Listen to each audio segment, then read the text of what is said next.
1996년 슬램덩크가 북산 엔딩을 맞이한 그 순간부터, 아니 애초에 더 퍼스트 슬램덩크 제작 오피셜이 이노우의 트위터에 올라오기 전까지만 해도 슬램덩크가 우리 곁에 다시 돌아올 것이라고 그 누구도 예상하지 못했습니다. 실제로 만약 슬램덩크 시즌2가 나온다면 다뤄줬으면 하는 것들을 모아놓은 개패 이전 영상의 댓글들만 봐도 절대 안 돌아와 만화먹색들아, 저급 어그로 끌지마, 극장판처럼 시즌2 주인공은 윤대엽, 정선, 정대만, 이정환, 한나 선배였으면 좋겠네요. 선생님, 한나가 주인공이 바라는 댓글은 없던데요. 그립지만 완벽한 결말이 여기서 놓아줘야 되지 않을까요? 너무 갑작스럽게 끝내서 뿌린 떡밥만이라도 회수해야 함. 박수치대 떠나서 이렇게 고평가받는 거임. 박수치는데 왜 떠남? 이와 같이 다양한 댓글들이 있었지만 다들 시즌2에 대해서는 사실 상당히 부정적인 의견이 대부분이었으며 누구도 현실로 이뤄질 것이라고 기대하고 있지는 않습니다. 마치 사랑대 북산 두 팀이 붙기도 전에 결과를 예상했던 관중들처럼 말이죠. 그렇게 철없던 소년이 어느새 배 나온 철부지 아빠로 성장한 기나긴 시간이 흐른 시점에서 늦었지만 다시 돌아온 전설 슬램덩크 신극장판 더 퍼스트 슬램덩크가 더욱 특별하게 느껴질 수밖에 없죠. 북산이 결국 사낭에게 승리한 것처럼 불가능이 가능으로 바뀌었으니까요. 그렇다면 슬램덩크는 왜 이제야 우리 곁으로, 그것도 극장판으로 돌아왔을까요? 그리고 주인공은 서태웅도 아니고 정우성도 아니고 왜 송태섭이어야만 했을까요? 이노우의 마음을 움직일 정도의 돈? 작가 이노우의 다케이코의 말기 예술병 완치? 진짜 시즌2에 대한 시발점? 오늘 서당캐페에서는 슬램덩크가 더 퍼스트 슬램덩크로 돌아온 그 진짜 이유에 대해 풍월 읊어보도록 하겠나이다. 만화 애니 명문사 서당캐페 이야기꾼 한량종수입니다.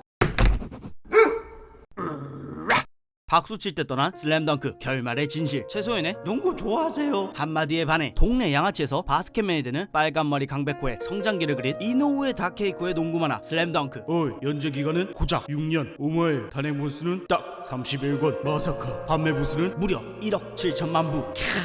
90년대 당시 슬램덩크는 드래곤볼, 유유백서와 함께 점프 3대 만화로 불리우며 만화라는 영역을 넘어 시대의 아이콘으로서 활약했었습니다. 그중 슬램덩크는 3대 만화 중 유일한 스포츠 만화로서 그야말로 농구 신드롬을 불러일으키며 당시 학원 폭력물에 가려져 2등 만화로 분류되던 스포츠 만화계의 한 줄기 빛 그 자체였습니다. 그렇지만 슬램덩크는 북산 엔딩을 끝으로 지하의 별, 아니 아이치의 별, 마성지, 강백호의 라이벌로 그려질 예정이었던 피지컬 괴물 김판석, 정우성이 떠났지만 여전히 최강의 우승후보 산왕, 인터와의 데뷔도 치르지 못한 초라한 성적을 가진 능남의 천재 윤대협 이외 주장 송태섭이 이끌 북산 등 끌고 가야 할 이야기는 넘쳐 흐리지만 북산 엔드의 끝으로 팬들 곁을 떠난 슬램덩크. 비록 작품의 완성도 부분에서는 흠잡을 데 없지만 솔직히 정이 들어버린 팬들 입장에서는 갑작스러운 완결입니다. 그래서 팬들은 절정의 인기를 구사한 순간에서 슬램덩크를 급하게 끝낸 이유를 물었고, 작가 이노우에는 사랑정 이상의 재미를 슬램덩크로 표현할 자신이 없다 라고 밝혔었습니다. 그러면서 그 이상의 재미난 스토리가 떠오르면 다시 돌아오겠다는 말을 끝으로 슬램덩크는 그렇게 과거의 추억이 되었죠. 물론 워낙 프로의식이 강한 이노우에게 어느 정도 맞는 말이지만 가장 결정적인 이유는 바로 점프 편집부의 결말 강요 때문이었다는 설이 있습니다. 당시 점프 편집부는 당연히 만화 매출의 큰 축을 담당하는 슬램덩크를 기존의 소년 만화들처럼 북산의 전국대회 우승을 필두로 서부대회, 동부대회, 보루토, 농구 월드컵 등 다양한 형식으로 질질 끌고 싶었을 겁니다. 그래서 점프는 당시 이노우에에게 북산의 사랑정 승리를 강요했고, 결국 압박을 이기지 못한 이노우에는 진짜로 북산을 사랑하게 승리하는 에피소드를 그렸고 동시에 연재까지 화끈하게 끝내버립니다. 자신의 작품을 그 누구보다 사랑했지만 편집부의 압박에 못 이겨 억지로 그려야만 했던 북산이 승리하는 사랑전. 이때 이노우에는 더 이상 자신이 그리고 싶은 것은 그릴 수 없다는 생각이 들었을 것이며, 그렇게 슬램덩크를 여기 사랑적으로 끝내는 게 작품을 위한 길이라는 생각에 그간의 모든 노력과 열정을 쏟아부어서 전설로 남은 북산 엔딩을 그려낸 게 아닌가 싶습니다. 실제로 소개만 하고 활약하지 못하고 사장되어버린 몇몇 전국대회 캐릭터들, 그리고 사랑정이 슬램덩크 경기 중 가장 긴 호흡으로 그렸다는 것을 봤을 때 충분히 일리 있는 설이죠. 그래서 결과를 놓고 본다면 앞서 만화 더 재밌게 그릴 수 없기에 지금 끝을 냈다는 말에는 이런 비하인드 스토리가 숨겨져 있는 게 아닌가 싶습니다.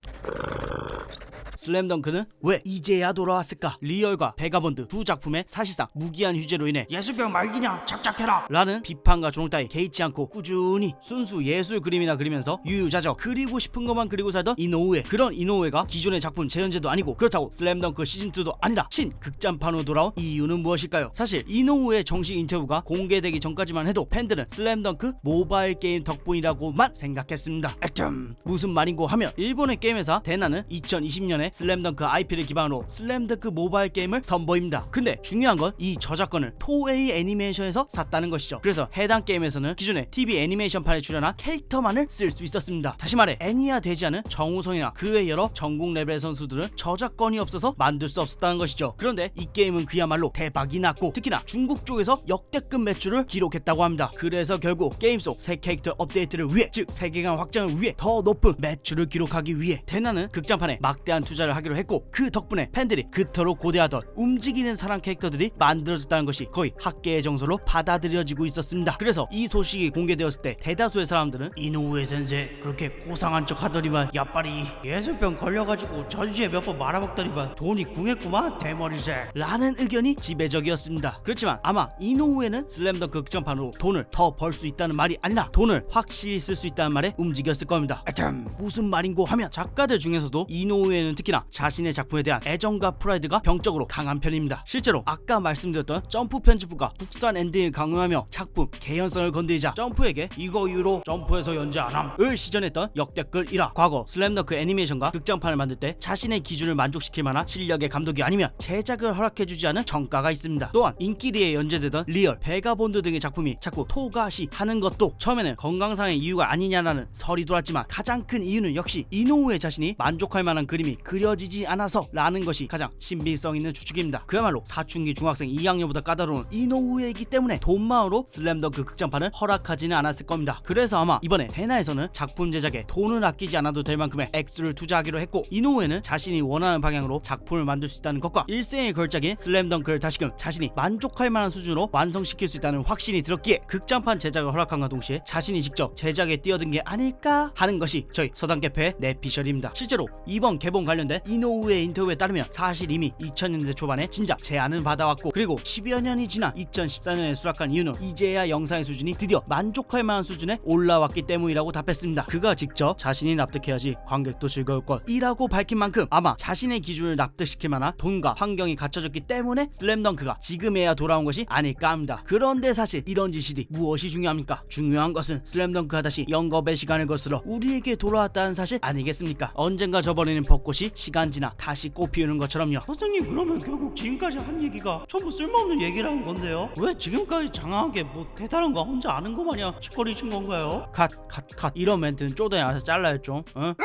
북산 속 송태섭, 더 퍼스트 슬램덩크의 주인공이 강백호, 서태웅도 아니고 그렇다고 최치수도 아니고 심지어 정우성도 아닌 이유는 무엇일까요? 이걸 알기 위해서는 일단 북산 속 송태섭을 개패같이 알아야 합니다. 북산 속 송태섭은 냉정하게 말하면 주인공 팀원 중 한 명이지만 인기는 있지만 결국 주인공이 될 수 없는 어정쩡한 인물이었습니다. 그 이유는 본래 송태섭과 정대만은 학원 폭력물을 그리라는 소년 점프의 압박 때문에 만들어진 근본 자체가 청춘 열혈 스포츠 만화를 위해 제작된 캐릭터가 아니었기 때문이죠. 그렇지만 결국 매차쿠차 슬램덩크는 스포츠 만화가 되었고 송태섭은 북산의 주전가드가 되었습니다. 그래서 그런지 유독 북산 내에서 송태섭의 능력치는 상당히 떨어지는 편인데요. 원맨팀 평가를 받으며 북산을 이끌던 주장 최치수, 명실상부한 북산의 에이스 서태웅, 중학 MVP 출신의 올라운더 슈팅가드 정대만, 4개월 만에 고교 최강 산왕을 제압한 파워포드 성장한 천재 강백호, 이와 같이 북산의 다른 팀원들은 확실히 재능을 타고났습니다. 그렇지만 송태섭은 농구에서 치명적인 168cm라는 단신이라는 설정 때문에 고전하고 농락당하는 모습이 자주 연출되죠. 더하여 같은 포인트 가드 포지션의 경쟁 선수들은 유독 송태섭 이상의 피지컬과 실력을 보유한 설정입니다. 선수경 감독으로 공격력, 리더십, 얼굴까지 모든 게 완벽한 지휘자 상향의 김수경, 포인트 가드 데뷔전에서 이정환 이상의 실력을 보여준 단점 없는 천재 능남의 윤대엽, 전국대회 준우승을 거머쥔 왕자 해남의 제왕 이정환, 3류 트래시 토커 풍전의 나대룡, 입학 1회 산왕 무패 신화의 주역 명실상부 일본 넘버원 가드 산왕의 이명헌, 경험치용 나대룡을 제외하면 송태섭은 고군분투하는 저력을 보여줬지만 자신의 힘으로 같은 포지션 선수를 압도하거나 제압할 만한 퍼포먼스를 보여주지는 못했습니다. 그렇게 냉정하게 봤을 때 스포츠에서 가장 중요한 천부적인 재능이 결여된 선수죠. 그래서 팬들 역시 은연중에 송태섭 자리에 다른 누가 들어왔어도 북산은 지금 이상의 퍼포먼스를 보여주지 않았을까 하는 명성에 비해 빛을 보지 못한 실로 안타까운 캐릭터가 바로 북산의 송태섭입니다.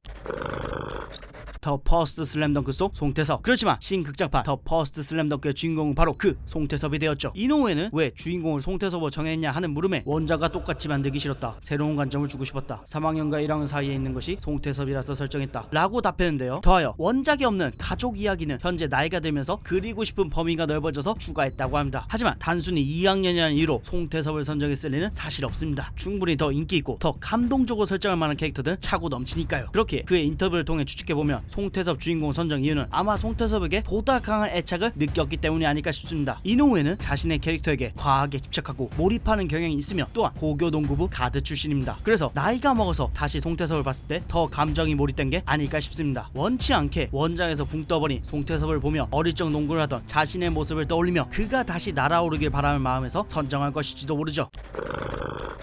더 퍼스트 슬램덩크 송태섭 헌정영화. 극장판 이름이 더 퍼스트 슬램덩크로 밝혀지면서 팬들은 극장판 첫 번째라서 그런가 라고 생각했을 겁니다. 물론 그런 의미도 있겠지만 이 제목은 사실 송태섭의 슬램덩크라고도 해석할 수 있습니다. 통상적으로 농구에서 포인트 가드는 1번으로 분류됩니다. 즉 이야기의 주인공이 돌격대장 포인트 가드 송태섭이라는 것을 이미 진작부터 제목에 스포하고 있었다는 것이죠. 더하여 극장판 역전의 시발점에서 흘러나온 주제가인 0번째 감 역시 송태섭을 노래하고 있습니다. 먼 별의 소년, 팔의 약속의 장식, 드리블 트래퍼, 패스코드어 페네트레이터, 더하여 소리와 패스를 훔치는 코요테까지 영화 주제가 노랫말들이 전부 가드의 역할, 즉 송태섭을 가리키고 있죠. 마지막으로 원작에 없던 설정까지 추가된 경기의 흐름을 끊는다고 지루하다는 평가를 받기도 했던 송태섭의 서사. 이러한 연출 때문에 송태섭이 작가의 오노케로서 활약한 게 아니냐는 말이 있습니다. 하지만 송태섭은 단순히 작가의 오노케로서 등장한 것만은 아닐지도 모르죠. 도망치기 바빴던 불우한 가정 환경, 형의 그림자에 가려진 재능 없던 반쪽짜리 농구 선수, 매 순간 자신의 한계를 실감하게 했던 라이벌, 하필이면 가장 중요한 순간에 나타난 최강의 상대까지. 송태섭은 이 모든 역경을 이겨내고 세계관 최강 정우성, 고교 농구계 넘버원 가드 이명헌의 더블팀을 뚫고 역전의 신호탄을 쏘아 올리면서 자신의 한계를 돌파해내죠. 슬램덩크가 연재되던 90년대 당시의 꼬꼬마 독자들에게는 천부적인 재능과 월등한 신체 조건으로 상대방을 뛰어넘는 만화 속 주인공 그 자체인 천재 강백호라는 우상이 필요했습니다. 그렇지만 이제 그런 독자들도 어른이 될 시점이니만큼 자신이 처한 극한의 환경과 선천적인 한계를 재능이 아닌 노력으로 이겨낼 수 있다는 것을 그 누구보다 만화 속 주인공답지 않은 평범한 인간의 승리가 필요했기에 송태섭을 주인공으로 선택한 게 아닐까요? 현실 세계에서는 강백호 같은 천재보다도 어려운 환경 속에서도 꿈을 포기하지 않고 자신이 지나온 노력을 믿고 우직하게 달려나가는 송태섭이 더 많으니까요. 최근 더 퍼스트 슬램덩크는 국내 개봉 6일 만에 50만 관객이 넘는 관객수를 기록하며 승승장구하고 있고, 그 중에서도 특히나 30대 40대 아재들에게 큰 호응을 얻고 있습니다. 이런 슬램덩크의 뜨거운 열기는 비단 한국뿐만이 아니라 일본도 마찬가지인데요. 심지어 일본에서는 아바타2를 역전시키는 기염을 토해내며 여전히 슬램덩크는 우리의 가슴을 울린다는 것을 증명했죠. 이와 같은 흥행의 이유에는 물론 영화를 맛있게 잘 만든 것도 있지만 무엇보다도 어린 시절 추억과 다시 재회할 수 있는 유일한 기회이기에 이처럼 많은 관심과 사랑을 받을 수 있는 것 아니겠습니까? 그러니 상업성, 작품성 두 마리 토끼를 잡으며 그때의 감동을 되살려줬으니 모쪼록 더 세컨드 슬램덩크도 한번 기대해보겠습니다. 더 퍼스트 슬램덩크의 의미와 주인공이 송태섭으로 선정된 그 배경에 대해 알아봤던 오늘의 붕얼 여기까지입니다. 이상 서당깨pe였습니다.